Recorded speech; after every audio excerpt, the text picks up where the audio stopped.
It happened on a Saturday. The diner was packed. Families, college students, regulars, and one customer with a phone.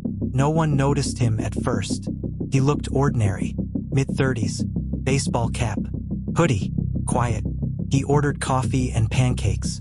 Service was fine, not exceptional, not terrible. But when he asked for a modification, gluten-free substitution, the kitchen was overwhelmed.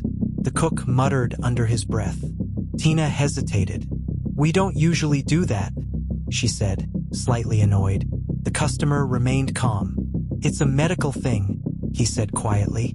"I'd appreciate it." Tina sighed, and that sigh was captured on camera. So was the eye roll. So was the comment she whispered to another server.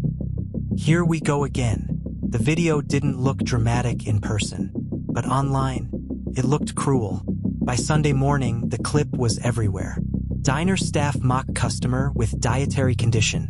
Thousands of shares. Angry comments. Boycott threats. Harold saw it before sunrise. His phone wouldn't stop buzzing. He didn't yell.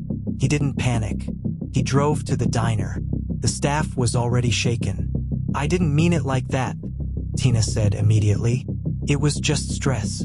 Harold nodded. "I know," he said, "but intent doesn't erase impact." By noon, a local news van was parked outside. Customers were walking out. Online reviews dropped by the hour. Scott, who had been reassigned but still worked within the company, called Harold. "You need to suspend her," Scott said. "Publicly. Make an example." Harold paused. "No," he said. "You'll look weak," Scott warned. "Or I'll look honest," Harold replied. Harold gathered the staff. "This is the moment that defines us," he said calmly. "Not the mistake, the response." He did something bold. He asked Tina to stand beside him. They recorded a video together. No PR team, no corporate script, just truth. Tina spoke first. "I was wrong," she said, voice steady but emotional. "I let stress turn into disrespect.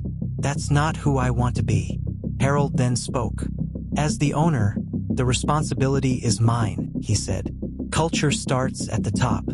If someone feels dismissed in our diner, we failed." He looked directly at the camera.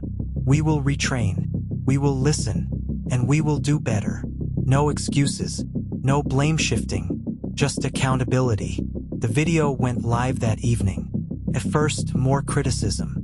But then something unexpected happened. People started responding differently.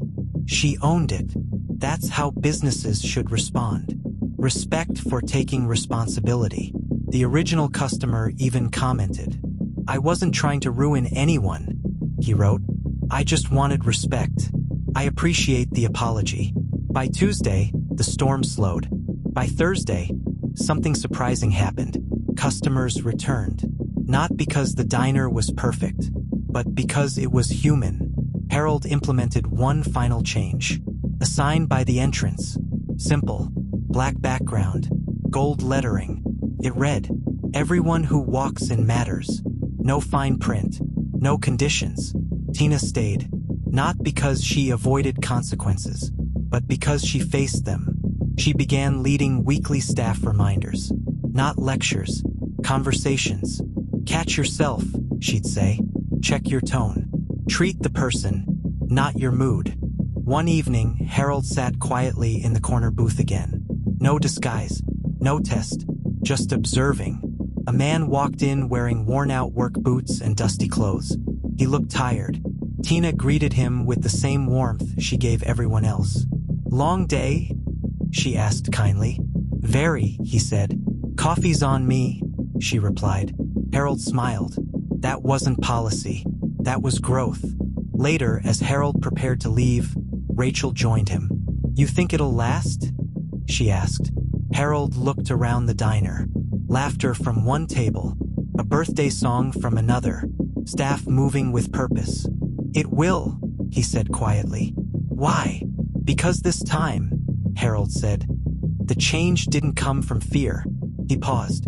"It came from understanding." Rachel nodded. "And if they slip again?" she asked. Harold smiled faintly. Then we remind them again. He stood up, because leadership isn't about catching people doing wrong. It's about building something strong enough to survive mistakes. The diner lights glowed warmly as the sun set. Not perfect, not flawless, but honest. And sometimes, that's what truly keeps the doors open. Sometimes the biggest exposure isn't about firing someone. It's about revealing who we choose to become after we're exposed.